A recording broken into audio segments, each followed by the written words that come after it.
The Innkeeper's Redemption, Bethlehem, a small, humble town nestled in the hills of Judea, bustling with life on a night like no other. The streets were alive with travelers, their voices mingling with the clatter of hooves and the shuffle of feet. It was the census, a decree that brought everyone back to their ancestral homes. Bethlehem was bursting at the seams, every corner's filled, every bed claimed. It was a night like no other in the small, bustling town of Bethlehem. The streets were alive with travelers, families, merchants, and laborers, all there for the census decreed by Caesar Augustus. Every home, every corner of the town, was overflowing with people seeking shelter. In the heart of this chaos stood an inn, its windows glowing faintly in the night. Inside, Eli, the innkeeper, wiped his brow. He was a man of practicality, hardened by years of labor and survival. For Eli, life was simple: work hard, earn a living, and keep moving forward. Yet, beneath his stoic demeanor, there was a weariness, a heavy burden he carried silently. Years of toil and survival had taken their toll. Eli had built the inn with his own hands, enduring hardships that had made him strong but also closed him off from the softer emotions of life. He had learned to prioritize practicality over kindness, efficiency over empathy. Yet, even in his busy life, there were moments, brief and fleeting, when he longed for something more. This night, however, left no room for reflection. The inn was filled to capacity. People crammed into every room, and Eli moved through the crowd with practiced efficiency, handing out blankets, food, and water. Then came the knock. It was faint at first, barely audible over the noise inside the inn. Eli hesitated. Another traveler? He sighed, wiping his hands on his apron as he approached the door. This particular night, his inn was overflowing. Every bed was taken, every space occupied. As he moved through the crowded common room, he could feel the weight of exhaustion pressing down on him. He opened the door. On the other side, he found a young couple standing before him. The man, Joseph, looked weary but determined. The woman, Mary, was visibly pregnant, her face pale but serene. Joseph spoke, his voice trembling with urgency. "Please, sir, my wife is about to give birth. We've traveled far and need a place to rest." Eli glanced behind him at the packed inn. There was no room, no space to spare. His instincts told him to turn them away, to send them on their way. But something in Mary's eyes gave him pause. Her gaze was steady, filled with quiet strength, and a peace Eli couldn't quite understand. He looked back at Joseph, who stood protectively by her side, his face etched with concern. For a moment, Eli felt a tug at his heart, a flicker of compassion that he hadn't felt in years. But practicality won out. "I'm sorry," Eli said gruffly. "There's no room here." Eli's life had not been easy. He had built the inn with his own hands, striving to provide for his family. But over the years, his heart had grown calloused. The demands of life had pushed aside kindness, leaving little room for compassion. He had learned to prioritize survival over sentiment, efficiency over empathy. He started to close the door but hesitated again. Something within him wouldn't let him send them away completely. Eli struggled internally. The inn was full, and the stable was hardly suitable for anyone, let alone a woman about to give birth. But the look in Mary's eyes stayed with him. It was as if she saw beyond his hardened exterior, as if she understood his struggles without a word. "Wait," he said. "There's no room here," Eli said, his voice gruff. "But there's a stable out back. It's not much, but it's all I can offer." Joseph nodded gratefully. "Thank you."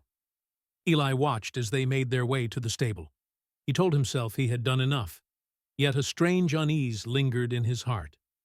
He shut the door and returned to his work, trying to shake off the unease that lingered in his chest. As the hours passed, the atmosphere in Bethlehem began to shift. A strange stillness fell over the town, as if the very air was holding its breath. Eli couldn't focus. The town seemed to quiet. The once bustling streets grew still, and an unusual calm settled over Bethlehem. Inside the inn, the chatter of guests softened, and Eli found himself pausing more frequently, his thoughts drifting to the young couple in the stable. Outside, whispers began to spread. Travelers spoke of a bright star in the sky, a light so radiant it seemed to pierce the darkness. Shepherds passed by the inn, their voices filled with awe as they recounted visions of angels proclaiming the birth of a Savior. Eli tried to dismiss it all as fanciful stories, but his curiosity grew. Something was happening, something beyond his understanding. As the night deepened, the atmosphere in Bethlehem began to shift. A strange stillness fell over the town, as if the very air was holding its breath. Eli couldn't focus. He heard whispers among the travelers about a peculiar light in the sky, a star unlike any other. Shepherds passed by the inn, their faces alight with wonder, speaking of angels proclaiming the birth of a Savior. Eli dismissed it as fanciful talk, yet he couldn't shake the growing sense that something extraordinary was happening. Finally, unable to ignore his curiosity, Eli stepped outside. The cool night air greeted him, and he looked toward the stable. A faint glow seemed to emanate from it, soft and otherworldly. His heart pounded as he approached, his steps hesitant. When he reached the stable, he stopped. Peering inside, he was struck by what he saw. Mary and Joseph were there, their faces illuminated by the soft glow of a lantern. In Mary's arms was a newborn baby, wrapped in cloth and lying in a manger, her face glowing with joy. The stable was filled with a light that seemed to radiate from the very air, a light that was both gentle and divine. There, amidst the hay and the animals, was the young couple. Mary cradled a newborn baby, her face glowing with joy. Joseph stood protectively by her side, his expression a mixture of awe and gratitude. The stable was filled with a serene light, and the air seemed charged with peace and holiness. Eli's breath caught in his throat. He knew, deep within his soul, that this was no ordinary child. He stepped inside, his voice trembling. Who is this child?" Joseph looked at him with a gentle smile. "He is the Messiah, the Savior of the world." The words struck Eli like a thunderbolt. The Messiah? Born in his stable? He looked at the child, then at Mary and Joseph, and a deep shame began to well up within him. He had turned them away, offering only the bare minimum. He had been so consumed by his own concerns that he had nearly missed the most significant moment of his life. Eli's eyes filled with tears as he whispered, "Forgive me." Mary looked up, her gaze full of kindness. "You gave what you could," she said softly, "and that was enough." Eli stood in silence, overwhelmed by the grace he had just experienced. In the days that followed, Eli was a changed man. The light of that night stayed with him, softening his heart and transforming his life. He opened his inn to the poor and the weary, no longer driven by profit, but by a desire to serve. He reconciled with his family, seeking forgiveness for the years of neglect. The child born in his stable had not only changed the world, he had changed Eli's heart. In the weeks that followed, word of the miraculous birth spread throughout Bethlehem. Shepherds who had witnessed the angelic proclamation came to the inn, eager to recount their story to anyone who would listen. Travelers passing through began to pause, not only for rest, but to hear of the Messiah born in the humble stable behind Eli's inn. Eli found himself at the center of these conversations, his once hardened demeanor now softened with humility. He spoke not as a proud innkeeper, but as a witness to the grace that had unfolded in his midst. Each retelling of that sacred night brought tears to his eyes, a reminder of the second chance he had been given. Eli's transformation was most evident in his relationship with his family. For years, his wife Miriam had borne the brunt of his coldness and his relentless focus on the inn. Their children, now grown, had drifted away, estranged by years of neglect. But now Eli sought to make amends. One morning, he stood before Miriam, his voice trembling with emotion. "Miriam," he began, "I see now how blind I've been. I see how I've failed you and our children. Can you forgive me?" Miriam, startled by the vulnerability in his voice, looked into his eyes.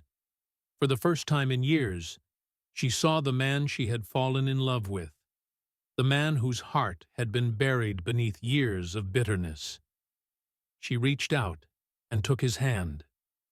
"Eli," she said softly, "we can start again."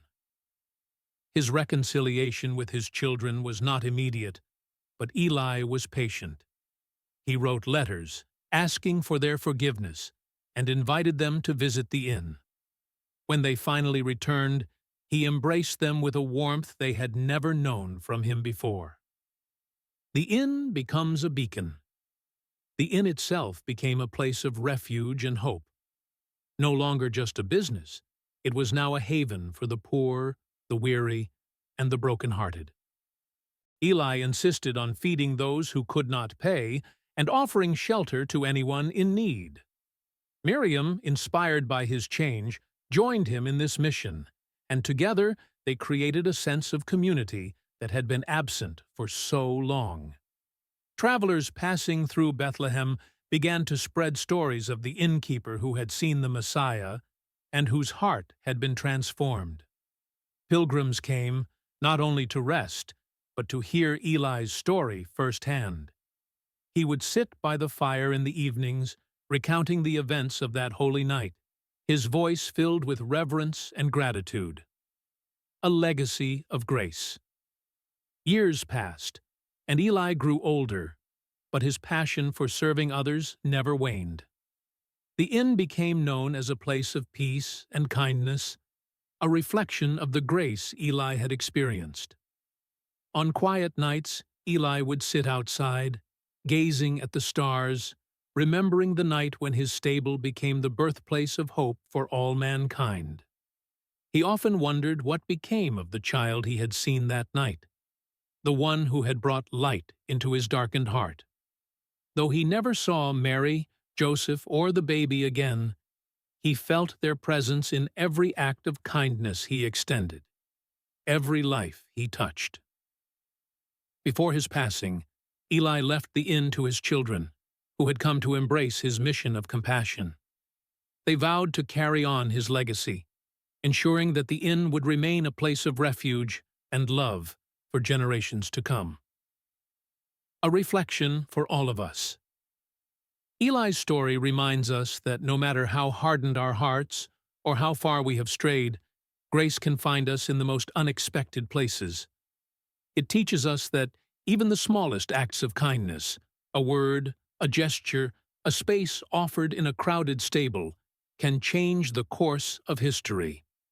This Christmas, may we remember the innkeeper's redemption and open our hearts to the light of Christ, allowing it to transform us and shine through us to others. And so, the story of the innkeeper reminds us of the transformative power of grace, compassion, and second chances. Just as Eli's life was forever changed on that holy night, we too can open our hearts to kindness and let it guide us to something greater. This Christmas, let's embrace the light of love and share it with the world. If this story moved you, don't forget to hit the subscribe button and join our growing community of storytellers and seekers. Share this video with someone who could use a little hope and inspiration today. Together, let's spread the message of redemption and love far and wide. Thank you for watching, and may the light of Christmas fill your hearts with peace and joy. See you in the next story.